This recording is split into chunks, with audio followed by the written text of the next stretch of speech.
जय भागीरथी मित्रों, मैं ज्योतिर्प्रवीण पंडित बाल मुकुंद आप सभी दर्शकों का इस भागीरथी लोक सेवा संस्थान के यूट्यूब चैनल में हार्दिक स्वागत करता हूं।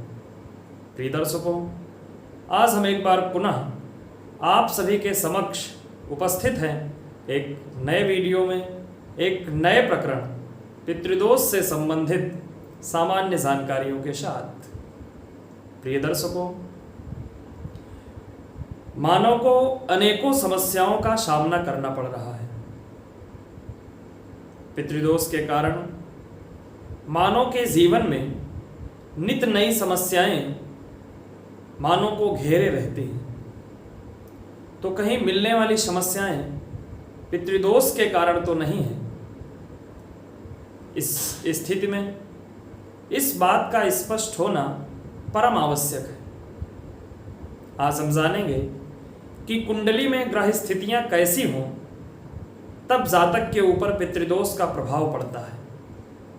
यदि आपके पास कुंडली नहीं भी है तब भी आप पितृदोष से मिलने वाले प्रभावों का आकलन करके इसकी जानकारी प्राप्त कर सकते हैं। तो आइए जानते हैं सर्वप्रथम पितृदोष का निर्माण कैसे होता है।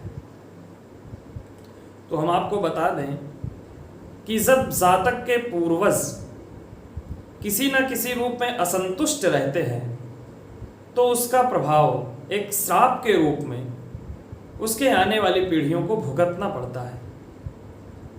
अर्थात जब पूर्वजों का श्राद्धादिक कर्म उचित विधि विधान से शास्त्रोचित विधान पूर्वक नियम पूर्वक न किया गया हो तब यह जातक को श्राप के रूप में पितृदोष का सामना करना पड़ता है।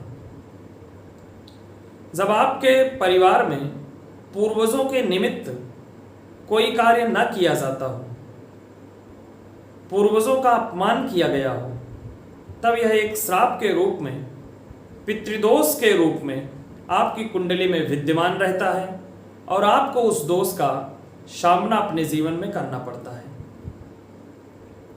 तो हम बात करते हैं पितृदोष से मिलने वाले प्रभावों के बारे में। हम आपको बता दें कि आपकी कुंडली में चाहे कितने भी शुभ योग बने हों, चाहे राजयोग ही स्वयं क्यों ना बना हो, लेकिन यदि आपकी कुंडली में पितृदोष है तो फिर सारे योग निरर्थक हैं। किसी काम का नहीं है कोई योग यदि आपकी कुंडली में पितृदोष है तब। शुभ योगों का प्रभाव ना के बराबर होता है यदि आपकी कुंडली में पितृदोष है। धन हानि, अनावश्यक वाद विवाद, व्यर्थ की चिंता, मानसिक परेशानियां, शुभ कार्यों में विलंब होना, शुभ कार्यों का ना होना और पितृदोष का जो विशेष प्रभाव वर्तमान समय में देखने को मिलता है वह है संतानहीनता। अर्थात संतान का गर्भ में ना आना या फिर संतान का गर्भ में ही समाप्त हो जाना या फिर जन्म के कुछ समय पश्चात संतान का समाप्त हो जाना या फिर अंगविहीन संतान मिलना, मूक संतान मिलना इत्यादि पितृदोष के लक्षणों में से एक है। नौकरी में बाधा, व्यापार में बाधा, परिवार में क्लेश इत्यादि समस्याएं पितृदोष के रूप में आपके घर में देखने को मिलती हैं। यदि समय रहते इसका उपाय न किया गया, इसका निवारण न किया गया तो आपकी आने वाली पीढ़ियों को भी इसका परिणाम भुगतना पड़ेगा। यह एक दीमक की भांति धीरे धीरे धीरे धीरे संपूर्ण परिवार को विनष्ट कर देता है। अर्थात समय रहते इसका निवारण करना परम आवश्यक है। आप समय से इसका निवारण करके अपने जीवन में आने वाली समस्त समस्याओं को दूर कर सकते हैं। अब बात करते हैं कुंडली में ग्रह स्थितियों की। किस प्रकार की ग्रह स्थितियां हो कुंडली में तो जातक की कुंडली में पितृदोष का सृजन होता है। तो हम आपको बता दें कि राहु, केतु और शनि अत्यंत ही क्रूर ग्रह माने जाते हैं। तो कुंडली में जब राहु, केतु अथवा शनि के साथ सूर्य आ जाएं, चंद्रमा आ जाएं अथवा गुरु आ जाएं मतलब राहु, केतु और शनि के साथ जब सूर्य, चंद्र अथवा गुरु की युति हो तब जातक की कुंडली में पितृदोष का निर्माण होता है।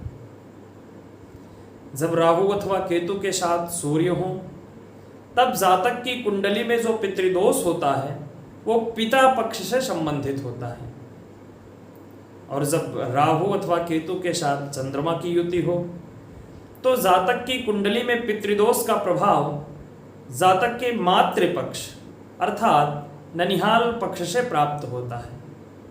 और यही जब कुंडली में राहु अथवा केतु के साथ गुरु की युति हो तब जातक की कुंडली में पितृदोष का प्रभाव गुरु के पक्ष अर्थात किसी ब्राह्मण का अपमान करने से, गुरु का अनादर करने से, गुरु का तिरस्कार करने से इत्यादि प्रभावों का परिणाम आपकी कुंडली में देखने को मिलता है, आपके जीवन में देखने को मिलता है।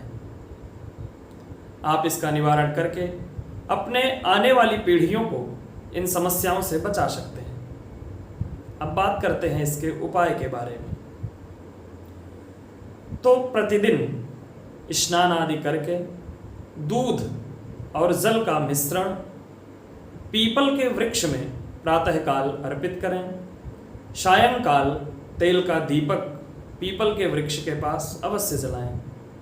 अमावस्या के दिन ब्राह्मण भोजन कराएं। ब्राह्मणों को कुछ न कुछ भोजन के पश्चात अवश्य दान करें। पीपल का वृक्ष लगाएं और उसकी नियमित देखभाल करें। जिस तिथि को पूर्वजों का देहांत हो गया है पितृपक्ष में उसी तिथि को उनके निमित्त श्राद्धादि कर्म करें। ऐसा करने से आप अपने जीवन में आने वाली समस्याओं से बच सकते हैं। आप अपने जीवन में आने वाली परेशानियों को दूर कर सकते हैं। तो मित्रों, इस वीडियो में इतना ही। मिलते हैं नए वीडियो में नई जानकारी के साथ। धन्यवाद।